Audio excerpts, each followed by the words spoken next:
Cindy failed attempt at whistling the Mockingjay tune. Hi buddy, welcome back. My name is Cindy.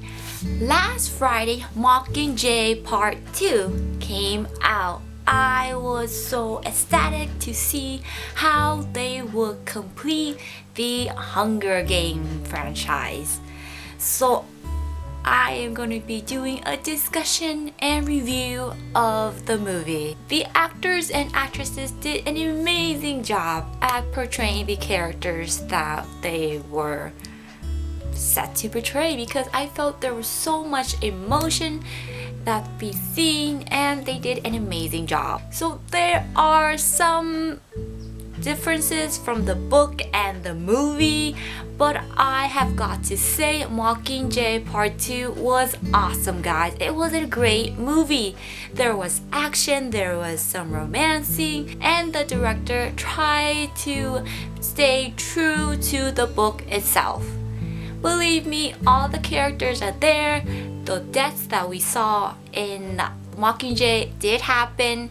They did not, prevent the death of such and such character. They let it happen because without the death of certain characters, what's the point anymore? Whenever I saw the interaction of Peeta and Katniss, I was very heartbroken and was squealing at the same time because I really missed the chemistry that they had. But still, Team Everlark! If you have not watched the movie, please stop watching this video because I will be talking about some spoilers right now. There were some scenes that were very different from the book. I can be very analytical about it because I am a book lover. But in this case, I feel as though the movie did an awesome job of interpreting the book in their own way. Let me be analytical since I am at it. If you remember in the book, after Katniss has shot Coin, she attempts to take out the Nightlock pill to take in order to attempt suicide.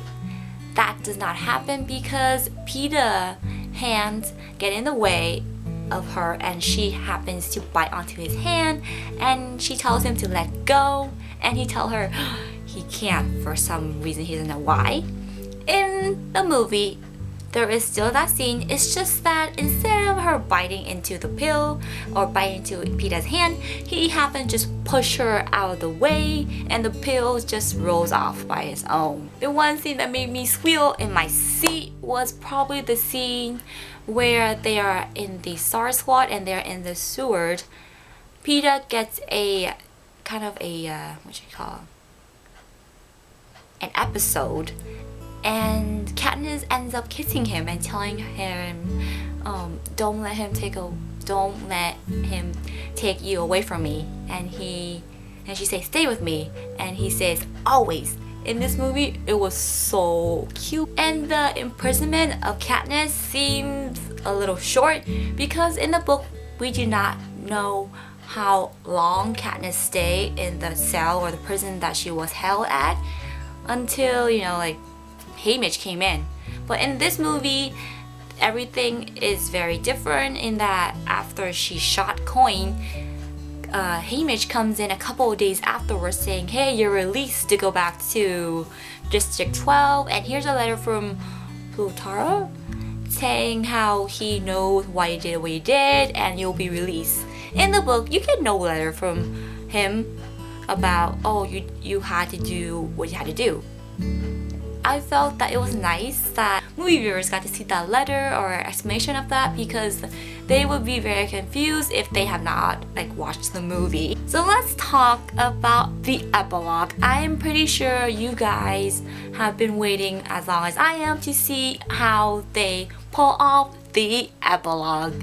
So I am very happy to say I just really much love the epilogue of the movie. I felt that the epilogue in the book was a little bit awkward because when Katniss came back to District 12, she was really in a state of depression after the death of Prim. So she doesn't do anything. She just stays at home. She doesn't shower, and she just doesn't go out in the first place. Only after she hears PETA planting primrose in front of her house does she goes, "Oh, you're back," and everything changed from there on out. In the movie, she actually had a moment to grieve the death of Prim.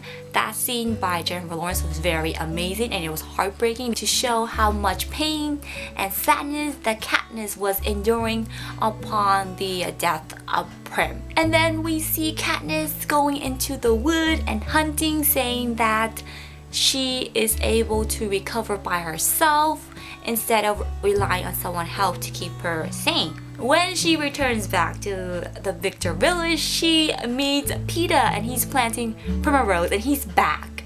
And she runs out to him, she hugs him, she's like, "You're back."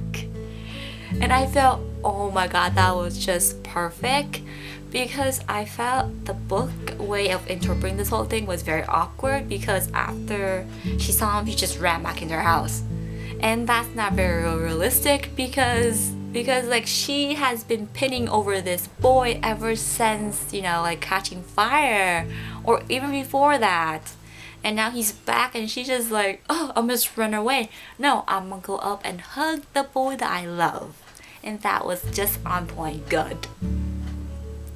Then we see the development of the Katniss and PETA relationship. No, there is no intimate scene of Katniss and PETA. I was very much fine with that, because if you think about it, if there was a scene like that, it would make it seem as though their relationship is basically physical only. There is nothing like psychological or mentally about them. They only rely on each other for body relief, not, you know, like mental or comfort at all. In this, they are able to show how Katniss and PETA's love for each other was true and pure, and it was simple. Then we got to see the epilogue, guys. The scene where we see Katniss is holding onto a baby, and PETA is playing in the far background with a baby boy. And I thought it was so cute. That was so cute, man. Seeing like PETA playing with his son. Different from the book is that in the book they had a girl first and then a boy. In the movie it's a boy first, and I believe the baby that Katniss is holding is a girl.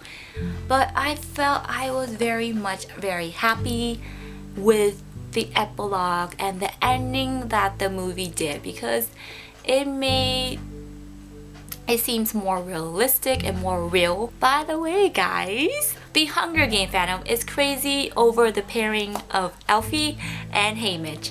And people are like, oh, they should be together. There's a ship for that, there's an OTP for that. And guess what, guys? In the movie, before Katniss returns to, you know, District 12, like Elfie hugs her and tells her, oh, be well, take care. And you see Elfie hugging Haymitch. Haymitch kissed her on the cheek, and he kissed her on the lips. Oh my god, guys! The ship has sailed. So there is a pairing for Haymitch and Elfie. Oh my god!